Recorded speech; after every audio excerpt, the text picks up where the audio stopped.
Hey everybody, welcome back to the channel. My name is Ryan. Today I'm going to be doing something I think should be, well, it'll at least be fun for me. But what I wanted to do was kind of coming down to the end of the year. I kind of like to reevaluate things. And one of those things I like to reevaluate is what's like currently my favorite daily sipper.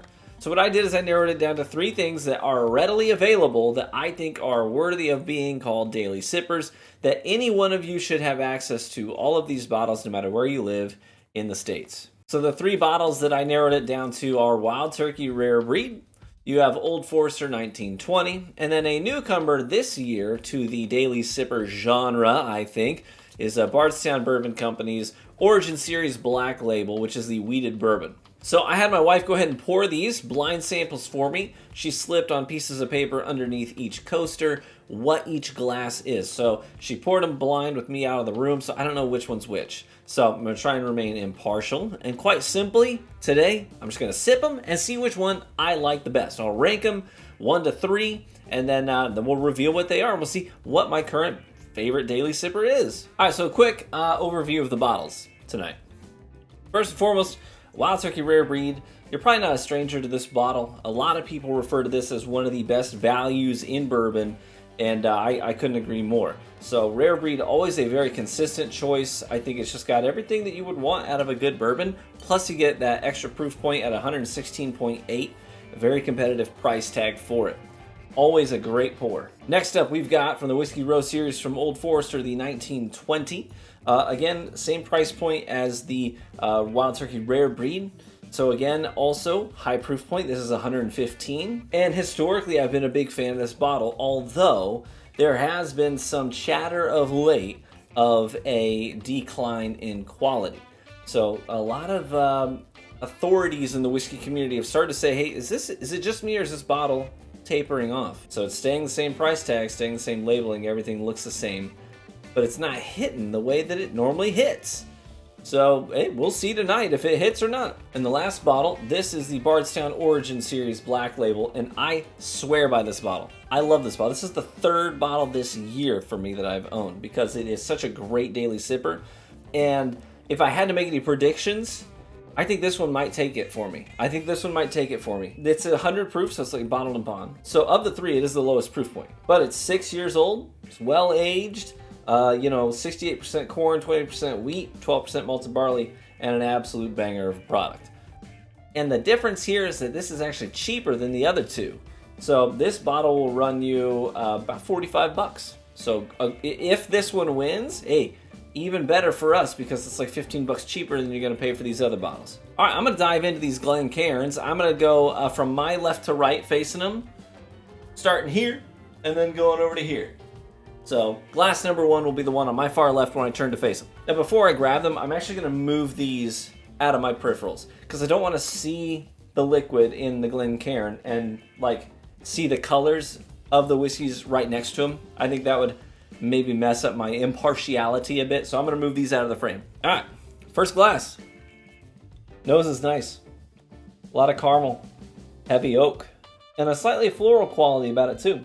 Yeah, beautiful nose. I mean, regardless of what happens tonight, I actually regard all 3 of these bottles as being really good values. So even whatever one takes last place, even that one's a good whiskey. Let's try it.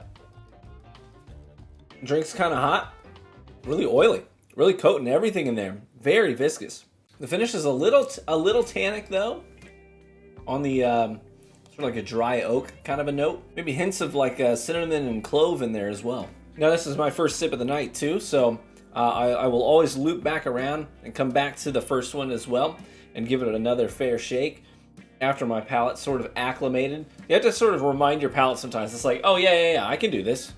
Yeah, I remember how to do this. Yeah, so we got to warm her up a little bit. Very tasty.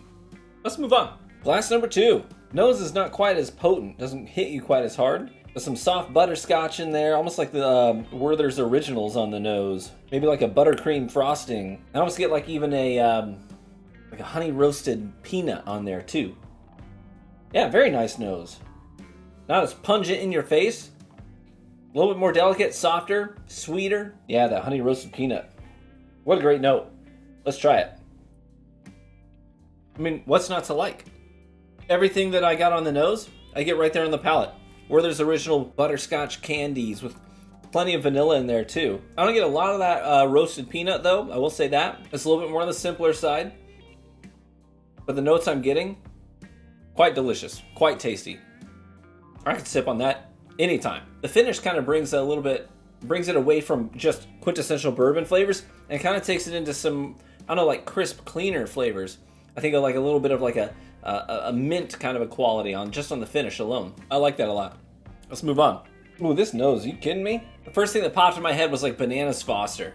You know what I mean? You ever make bananas Foster? Slice up little medallions of your banana, toss them in some butter and brown sugar and a little bit of cinnamon in there, let it caramelize. That was the first thing that came to mind when I stuck my schnoz in here. Yeah, I like that a lot. And it's kind of hot. It singes the nostrils a little bit on the nose. Let's try it. Yeah, a little bit of that banana comes through on the palate, followed by a little bit of that like dry cinnamon spice. But the finish is all like oak and brown sugar. Yeah, that's good. I like that a lot. All right, I think what I'm gonna do is I'm gonna give them each a quick once over back down the line, and then I'll start making some decisions about ranking. Okay, so now I gotta pick my ranking.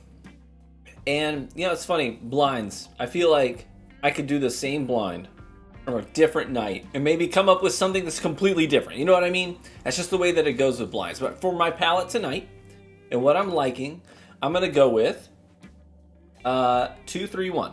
First, second, third place. So I haven't looked at the key yet, so I'm not sure which one's which, but for my palate, I ranked them as according to how I enjoyed drinking them tonight, and how they would be as a daily sipper. Something that's not going to blow your palate out, but it's also going to have plenty of girth to it, plenty of flavor. But before we reveal what they are, I'm also going to guess what they are. Okay, I'm going to guess that my first place was, in fact, the second glass I tried. I'm going to guess that my first place is Bardstown Origin Series. I'm going to guess that for tonight, I was vibing with this. I think second place is the Old Forester 1920, and I think that the third place was a Rare Breed, and I love Rare Breed. So I'm trying to remain impartial. What was I enjoying tonight? Part of me wants to put Rare Breed higher than third place because I know that is I've got to have that bottle on my shelf. Traditionally, I'm more inclined to have Rare Breed on my shelf than I am inclined to have 1920, but for tonight, I think that this glass was just hitting a little bit better than this glass. Now, I don't know if that's what those are. Those are just my guesses. But my first place, I think, is Bardstown. I think my second place was Old Forester. I think my third place was Rare Breed. But let's check them out. We'll start with our third place. We'll see what that one was. I haven't looked at it yet. Third place. What does it say? I nailed it. Rare Breed. Rare Breed. So, Rare Breed took third place tonight. Boom. Now, like I said, I love Rare Breed. I have to have it on my shelf because it's such a great daily sipper. All of these are here tonight because I love them. So the fact that it took third place doesn't mean that I don't like it. I love them all. But for tonight, it just didn't hit as well as the other two. Second place one, I said my second place I think is Old Forester 1920. Mainly because that's like the only stuff I get banana notes on. But let's see. What's it say? It's upside down. Boom. Old Forester, 1920. Called it. That means I'm 3 for 3. That means our first place was, in fact, Bardstown. Bardstown Origin Series. So for my end of 2023 Daily Sipper Blind Challenge, the rankings were Bardstown 1, Old Forester 2, Rare Breed 3. So again, that's Bardstown Origin Series, Black Label. I cannot sing this bottle's praises enough. Like, if you don't have any of this on your shelf, I recommend that you do. Okay, 6-year-old wheated bourbon from Bardstown for only $45. It is a super competitive price point. Super competitive. Like, you're gonna go out there and you're gonna see this on the shelf for $45 next to a bottle of Old Forester 1920 for maybe $60 to $65. And you're like, I could save $15 to $20 and get this stuff, and I know that it's amazing. Boom. You'd be crazy not to. But yeah, I was also really, really enjoying this sip tonight too. I thought this was just a little bit more subtle for a daily sipper. Gave me those butterscotch notes that are really delicious, especially for a nightly sipping bourbon, you know what I'm saying? This drink's hot though, I mean, no doubt about it. Both this and Rare Breed are pretty high in the proof point for a daily sipper, but they're fantastic, full of great flavors. Anyways, that's where we fell tonight. Off the top of your head, without doing the blind, how do you think you would have rated these? Would it match my rankings or would it be a little bit different? Let me know in the comments. In fact, here would be a great comment for you to leave. Give me your top 3 daily sippers. Everyone's daily sippers are different, okay? I was talking with a guy on Twitter earlier today who said he really enjoys a good whiskey, but he only gets stuff that's like $25 and below. So he's like, man, I love Evan Williams, and you know what I mean? He's rattling off Jim Beam Black, man, that's my jam. It's like, hey, you know what? If that's your daily sipper, that's your daily sipper. It is what it is. So what are your daily sippers? What are your top 3 that you would put here in the daily sipper? And don't put the full BTAC lineup, because you and I both know you're lying through your teeth. No one's sipping BTAC lineups friggin' daily. But anyways, yeah, just let me know. I'd love to read from you guys. Hey, thanks so much for watching the video today. Big shout out to my Patreon supporters. You guys are awesome. You're the reason I get to spend money on bottles and keep my shelf stocked and justify doing this channel. So a big shout out to you guys. You guys are my heroes. If you haven't been involved in the Patreon, you want to check it out, feel free to check the link in the description and pinned comment. That'll take you there. The base tier is only $1 a month, $1 a month to support the channel. If you're interested in doing that, head on over there. That'd be super cool. I really appreciate it. Cheers, my friends.